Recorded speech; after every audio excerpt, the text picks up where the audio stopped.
Halo pemirsa Cokro TV, jumpa lagi dalam program acara yang lagi viral. Nah, yang lagi viral saat ini di media sosial dan juga tentu saja di media pada umumnya masih terkait soal penistaan agama ya.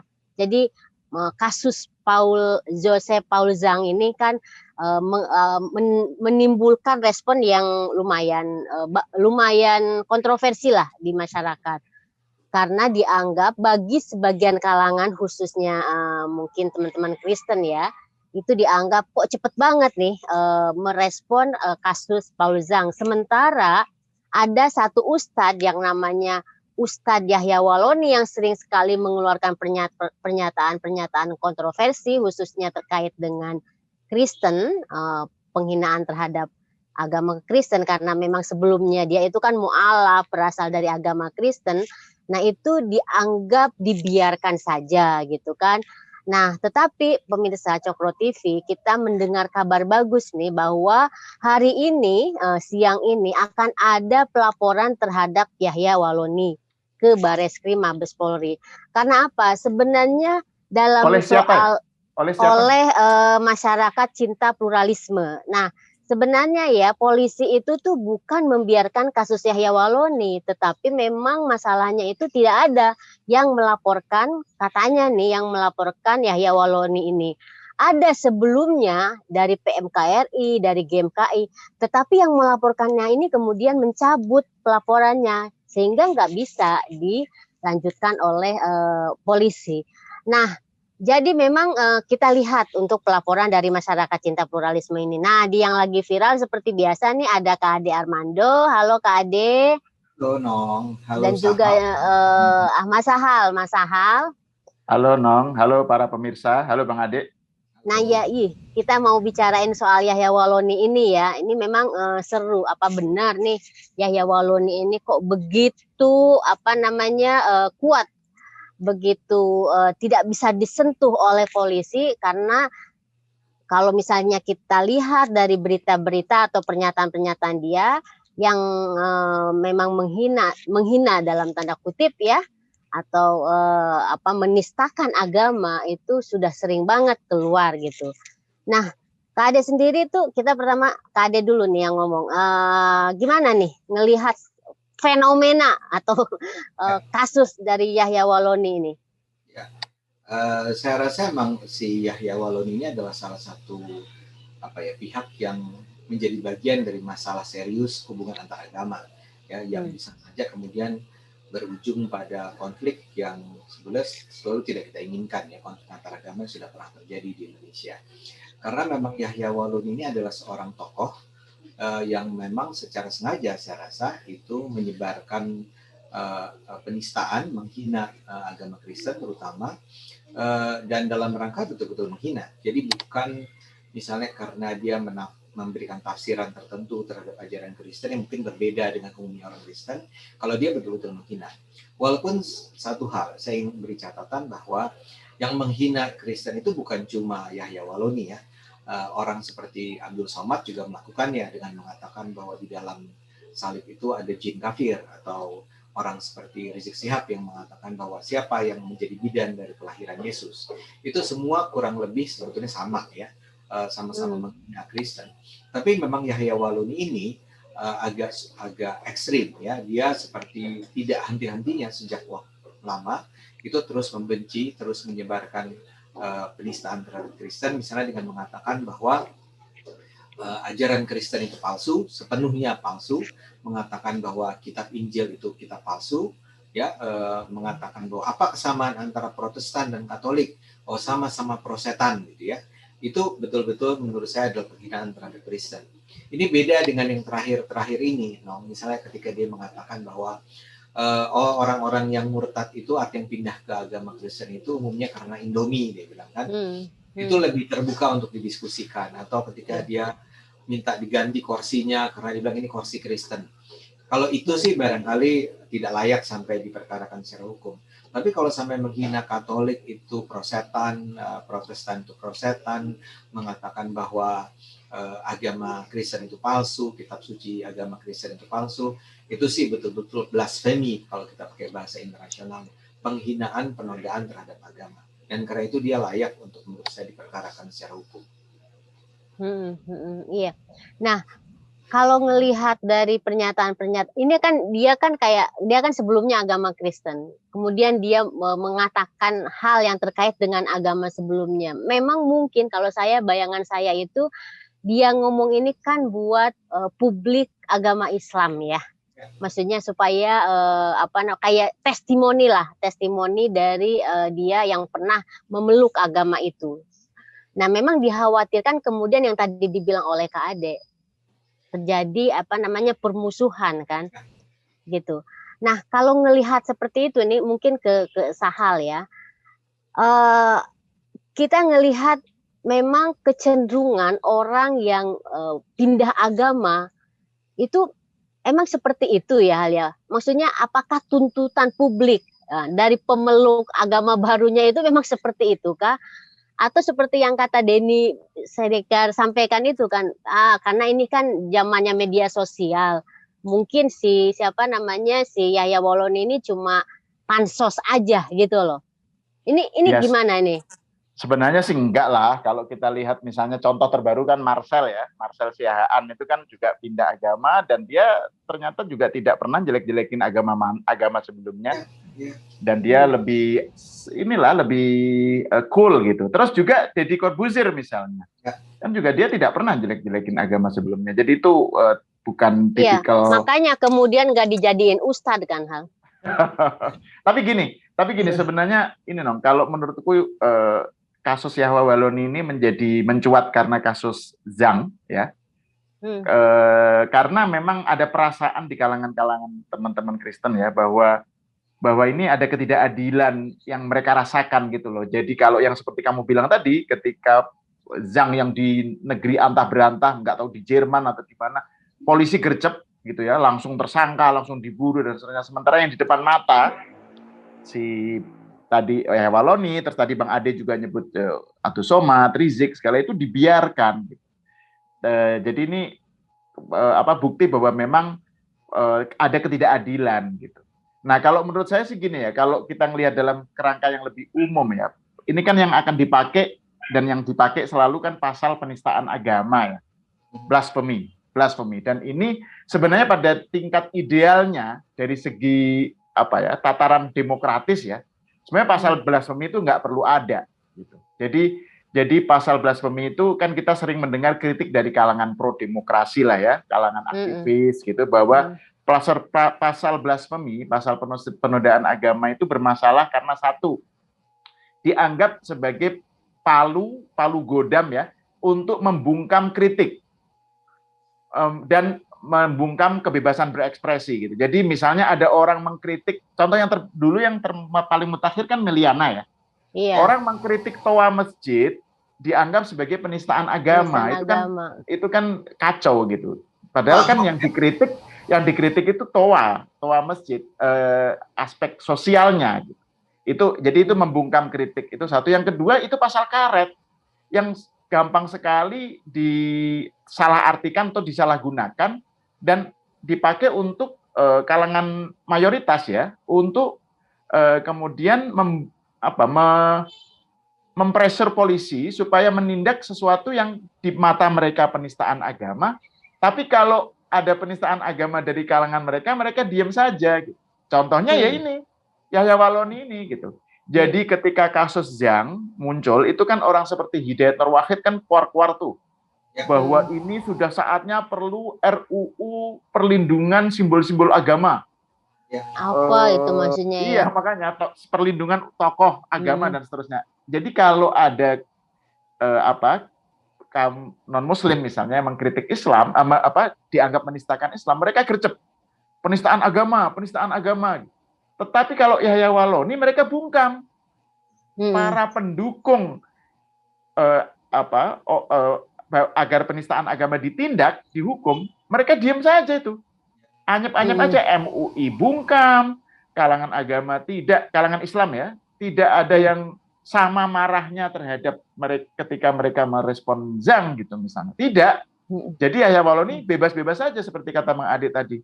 Jadi ini memang kasus ini menurut saya menjadi mencuat karena ada ekspresi ketidakadilan yang dirasakan oleh kalangan minoritas gitu. Jadi kalaupun toh dipakai pasal penistaan agama, yang adil dong, yang fair gitu loh. Itu. Iya.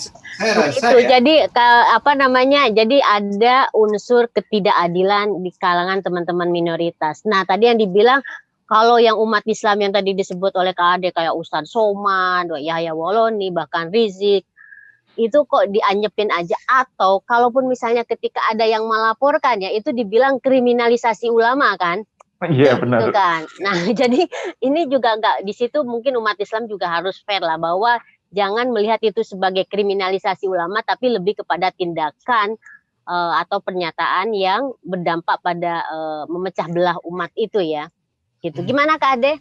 Ya, tadi yang saya katakan melanjutkan apa yang disebut oleh Sahal, tapi ini kan memang menjadi sesuatu yang sudah menjadi karakteristik dari banyak bagian lah ya dari umat Islam di Indonesia. Perasaan kita itu mayoritas dan orang-orang Kristen atau yang lain, Hindu, Buddha adalah minoritas, dan kita yang benar, mereka yang salah. Ya, jadi kalau orang Kristen menghina Islam itu salah. Kenapa? Karena pertama soal minoritas, kok berani-beraninya mengkritik mayoritas. Kedua adalah, loh kan ajaran Islam benar, kok dihina? Ya, sementara ajaran Kristen itu salah. Makanya kalau ada orang seperti Abdul Somad tadi bicara tentang, Abdul Somad kan seorang ulama yang bahkan setiap pagi kita lihat muncul di salah satu televisi nasional terbesar ya, sehingga memang seperti dijustifikasi, seperti tidak ada sanksi apa-apa terhadap orang semacam ini. Tapi orang seperti Abdul Somad dianggap sebagai layak untuk menghina agama Kristen karena agama Kristen itu memang salah ya. Jadi mengatakan misalnya umat Kristen itu kafir ya. Itu kan sebenarnya salah secara penggunaan kata ya. Karena kafir itu dalam bahasa Indonesia adalah mereka yang menentang perintah Allah ya. Jadi orang Kristen itu kan tidak menentang perintah Allah. Jadi orang-orang Islam mayoritas ini termasuk ulama-ulama yang termasuk yang tadi disebut Sahal, orang-orang di Majelis Ulama Indonesia merasa bahwa loh mereka tuh memang kafir menurut terminologi yang mereka percaya ya. Jadi ini memang harus diubah mindsetnya. Ya. Jadi kalau kita mengatakan bahwa orang Islam harus adil dong, bagi orang-orang umat Islam seperti yang tadi kita bicarakan, memang tidak perlu adil gitu loh. Jadi, nah itu di situ masalahnya Bang Ade. Jadi kan gini ya, kan memang seperti yang tadi dibilang, kalau ada orang non Muslim mengolok-olok Islam atau anggap aja melakukan pernyataan yang dianggap menyinggung, itu dianggap penistaan, ya kan? Tetapi kalau ada ustadz atau apa melakukan ungkapan-ungkapan yang menyinggung agama Kristen atau agama non Muslim, dianggap dakwah. Iya, ya kan, dianggap dakwah lah, kan kita menyampaikan kebenaran gitu kan, argumennya kan selalu begitu. Padahal kalau dari sudut pandang Islam pun kan nggak boleh melakukan penghinaan terhadap Tuhan agama lain, terhadap simbol-simbol agama lain. Di misalnya di sebuah ayat yang pernah saya tweetkan beberapa hari lalu ya. Nah ini juga promosi Twitter saya kan. Ini dia kamu promosi tweet mulu nih. Jadi Al-An'am, di surat Al-An'am 108 kan dikatakan jangan sekali-kali kalian mengolok-olok Tuhan atau sesembahan agama lain, karena kalian akan dibalas mengolok-olok, mereka akan mengolok-olok Tuhan kalian tanpa pengetahuan gitu loh. Jadi ini ada prinsip golden rules lah ya. Prinsip emas dalam Islam itu dikenal prinsip emas. Saya kira di agama lain juga kan, di Kristen juga. Jadi intinya itu kalau tidak mau agamanya dihina, ya jangan menghina agama lain. Ya. Jangan melakukan sesuatu terhadap orang lain yang apabila orang lain itu melakukannya terhadap kalian, terhadap kita nih, kita marah gitu, kita tersinggung gitu. Nah ini yang diabaikan Bang Ade. Jadi dakwahnya atas nama dakwah pun sebenarnya salah gitu. Ya. Saya mau kasih contoh ya, Nong. Ini terjadi ketika saya hadir di diskusi TV One ya, yang bicara sebenarnya tentang Joseph Zhang.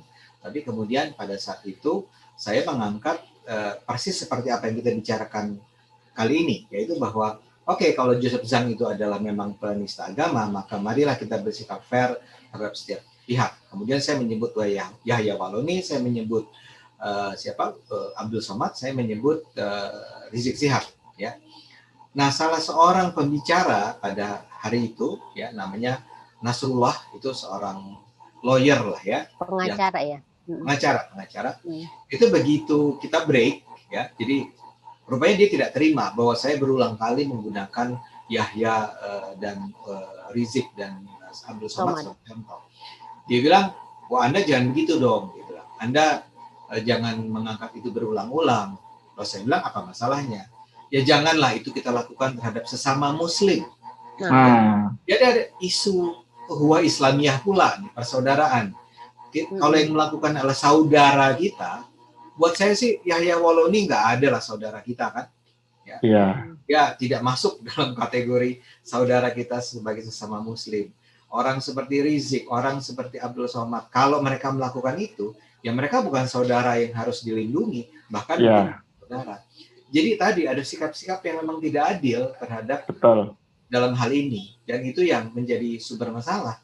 Nah, kalau Majelis Ulama Indonesia atau para ulama Indonesia tidak mau mengakui itu, ya, dan tidak mau bertindak, tidak mau bersikap, tidak mau menegur, tidak mau bersuara, ini bisa panjang urusannya. Karena tadi ya, penghinaan terhadap saling hina ini akan terus berlangsung. Dan kita tahu ini dampaknya bisa sangat serius. Nah itu masalahnya ya, Majelis Ulama MUI sendiri kan lebih menekankan pada persaudaraan Muslimnya itu, gitu kan? Bukan kepada persaudaraan kebangsaan, watoniyahnya, sehingga yaitu terjadi pemihakan dan tidak berlaku adil. Makanya ini yang membuat mungkin jadi masalah ya ketika dibilang bahwa kalau dia ngomong soal Islam, menista Islam, itu penistaan. Kalau dia menyinggung Islam, itu penistaan. Yang tadi dibilang oleh Sal. Tapi kalau pihak lain, gimana? Kalau pihak Islam menyinggung pihak lain itu dibilang dakwah, ya boleh gitu kan? Menyebarkan kebenaran. Ya, menyebarkan kebenaran sehingga itu memang berdampak kepada pihak yang dianggap menghina objek yang dihinanya itu, seperti misalnya umat Kristiani gitu. Itu merasa ketika mau melaporkan itu kan jadi takut. Itu yang terjadi selama ini yang saya dengar cerita dari polisi ya, dengar-dengar aja sih gitu. Umat Kristen yang selama ini jadi objek, kita anggap objek penghinaan lah atau penistaan agama, itu nggak berani untuk melaporkan. Padahal kalau misalnya dari umat Islam yang diperlakukan seperti ini terlepas dari soal minoritas dan mayoritas ya, itu gercep banget gitu loh. Ada si ini ngomong langsung laporkan, ini ngomong, jangankan soal Paul Zhang, kasus Toa aja kan sampai kita lihat Ibu Meli itu sampai masuk penjara gitu ya. Semoga yang lagi yang menarik tuh baru-baru aja kita lihat tuh ada Zaskia Meka. Iya, makanya tadi saya ngomong, semoga yang ini jangan berlanjut. Maksudnya itu sebagai kritik sosial aja gitu. Dan kritiknya legitim. Mungkin nggak tahu dong. Zaskia Meka bikin TikTok ya. Yang dia marah karena di dekat rumahnya tuh ada masjid ya. Toanya itu membangunkan sahur mungkin dari jam 2 barangkali atau jam berapa, yang jelek banget emang suaranya dan dengan cara yang sangat mengganggu memang sahur gitu. Itu kan ngaco pakai toa lagi kan. Dan sekarang dia sudah, Zaskia berani untuk melakukannya dan mudah-mudahan tidak terjadi apa-apa, dan kita harus bela kalau sampai Zaskia sampai diapa-apakan. Tapi memang betul untuk waktu yang lama memang umat Islam sendiri juga seperti membiarkan itu semua terjadi kan. Saya ingat kali kasus Ahok dulu kan. Oh iya. Ahok kan juga tuduhannya penistaan agama. Tapi ketika itu ada berapa banyak ulama lah ya yang berani untuk maju. Ada beberapa ulama NU, ada beberapa orang ya itu yang dengan tegas menyatakan bahwa itu bukan penistaan agama. Tapi banyak yang sebetulnya ulama-ulama yang paham tidak juga berani melakukannya karena tekanan publiknya terlalu besar kan. Iya. Sekarang ini Saya rasa kita harus dukung nih teman-teman Kristen. Iya, dari Muslim masyarakat cinta pluralisme menamakannya itu. Kita dukung itu memang ditindaklanjuti lah oleh pihak kepolisian. Iya, ya memang ini sih, ini kalau kita bangsa ini terlalu berkutat dengan soal-soal isu penistaan agama, itu kita memang jadinya nggak beranjak kemana-mana gitu loh. Orang negara lain sudah kemana gitu, kita masih aja ngurusin kayak gini. Saya jadi ingat ini kritikan Gus Dur ya, semacam self refleksi Gus Dur lah terhadap umat Islam ketika kasus Horizon dan Salman Rushdie dulu. Jadi Gus Dur bilang kan kasus kok Horizon, sorry, Monitor Arswendo kan itu kan menurut dia kasus gila. Jadi ngapain itu ada orang yang tiba-tiba bikin polling terus Nabi Muhammad ditaruh di bawah nomor 11 kalau di bawah dia gitu, itu kan kasus gila. Tetapi cara merespon umat Islam juga menurut dia gila kasus. Jadi kasus gila bertemu dengan gila kasus. Gila kasus maksudnya gampang marah gitu loh, dikit-dikit penistaan, dikit-dikit tersinggung, ada novel Salman Rushdie ngamuk, dan kasus terakhir yang di Perancis itu kan yang justru blunder karena sudah terlanjur marah, umat Islam terlanjur sedunia marah, ternyata bohong kasusnya gitu. Itu kan malu gitu ya. Jadi Gus Dur pernah menyatakan harusnya umat Islam tuh boleh saja lah dengan kayak gitu-gitu tuh. Dia mencontohkan dalam kasus Salman Rushdie itu, dia mencontohkan dengan teladan Nabi ketika ada seorang Arab Badui, ini di salah satu hadis nih Bang Ade, ada seorang Arab Badui yang mengencingi masjid Nabi nih. Jadi bukan kencing di toilet loh ya. Jadi dia datang tahu-tahu masjidnya dikencingi aja. Mengencing emang masjid niat loh, menghina gitu ya. Iya, niatnya ofensif. Para sahabat marah, mau menindak, ini penistaan gitu. Kira-kira kalau dalam bahasa sekarang gitu. Tapi Nabi Muhammad woles. Udahlah biarin aja itu, tinggal disiram aja kan ini. Selesai. Bersih lagi. Gitu. Bersih lagi gitu. Kita kan harus menampilkan wajah Islam yang nggak serem lah gitu kira-kira. Jadi poinnya adalah kita harus mampu membedakan mana kasus yang substantif, mana yang ecek-ecek. Karena kalau kasus ini ditindak, misalnya kasus Jang ya ditindak, nanti akan ada lagi tuh orang yang dengan niat pansos tadi seperti kata Nong, dia melakukan nggak tahu dari negara mana gitu, orang Indonesia di negara bikin hal yang sama. Oh ternyata kalau mau terkenal itu mudah tuh, nista aja itu agama Islam, pasti orang gampang marah tuh gitu. Nah ini kan jadinya terus energi kita kan jadi habis ngurusin yang kayak gini-gini gitu. Jadi dalam hal ini saya punya pendapat yang mungkin nggak berbeda, cuman saya ingin mengatakan bahwa enough is enough. Jadi barangkali memang harus, supaya kita jangan lagi menghadapi hal-hal yang nggak perlu seperti ini, memang kadang harus ada pelajaran bahwa kalau Anda memang dengan sengaja menghina agama, Anda harus membayar mahal apa yang Anda lakukan. Ya, kalau itu saya setuju. Ya, saya setuju. Ya. Karena itu menurut saya Joseph itu perlu ditindak. Dan kayaknya emang dia udah kabur kok, ya udahlah selesai, dia lari aja ke negara Eropa, nggak usah jadi orang Indonesia lagi. Tapi yang teman-teman umat Islam harus juga ingat, ya kita semua bertanggung jawab untuk meminta, menekan, mencegah agar orang seperti Yahya Waloni atau Abdul Somad atau Rizik Sihab atau Irene Handono atau Tarik Siau, semua itu jangan sampai menghina saudara-saudara kita umat Kristen. Dan itu inti kita sebagai sebuah bangsa. Ya, jadi stop. Jadi kalau teman-teman umat Islam bilang stop zalimu ulama, oke. Yang Anda harus lakukan adalah stop ulama-ulama itu melakukan hal-hal yang juga mencederai baik agama Islam, kebangsaan dan seterusnya.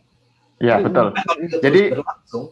Jadi menurut saya memang, saya kira ini para host Cokro TV ya setuju semua. Yang saya amati ya, setuju semua bahwa kasus Zhang ini harus ditindak, Tetapi pada saat yang sama, orang seperti Yahya Waloni, Abdus Somad, dan ustadz-ustadz yang melakukan penistaan agama lain, agama non-Islam, juga harus ditindak, gitu loh. Jadi ini fairness itu, saya kira ini yang paling adil ya. Kenapa begitu? Karena kalau tidak itu bisa menyulut perpecahan juga. Jadi ini kayak narasinya Zhang ngomporin umat Islam supaya marah, terkalangan radikal dari Islam terkompori, terus mereka melakukan hal yang sama. Jadinya ujung-ujungnya bisa perpecahan nih bangsa gitu loh. Jadi bahaya banget kalau juga. Kita perlu minta teman-teman kaum liberal nih, Anda kan teman-teman liberalnya banyak nih. Kaum nasionalis lah, kaum nasionalis. Ya, bukan, kaum liberal. Oh, kaum liberal, oke. Untuk lebih moderat juga melihat isu ini. Kaum liberal lebih memahami ya. Kaum liberal kan sedemikian percaya pada hak asasi manusia, maka mereka percaya bahwa menghina agama pun adalah bagian dari hak asasi manusia. Ya, dalam kondisi normal itu bisa dibenarkan, tapi kalau dalam kondisi Indonesia di mana yang namanya konflik agama itu bisa terjadi setiap saat dan sensitivitas itu tinggi, kayaknya tolong pahamilah, kita nggak mungkin mengizinkan penghinaan agama itu dilakukan dengan cara seperti ini. Kalau diskusi tentang agama, perbedaan interpretasi dan seterusnya, itu kita oke semua. Ya. Tapi apa yang dilakukan oleh Zhang, apa yang dilakukan oleh sama dengan yang Waloni, itu harus kita tolak. Dan kita di Cokro TV saya setuju, sepakat soal itu. Iya, oke. Jadi memang PR-nya sebenarnya sangat banyak, khususnya terhadap umat Islam yang dianggap sebagai mayoritas, ya kan?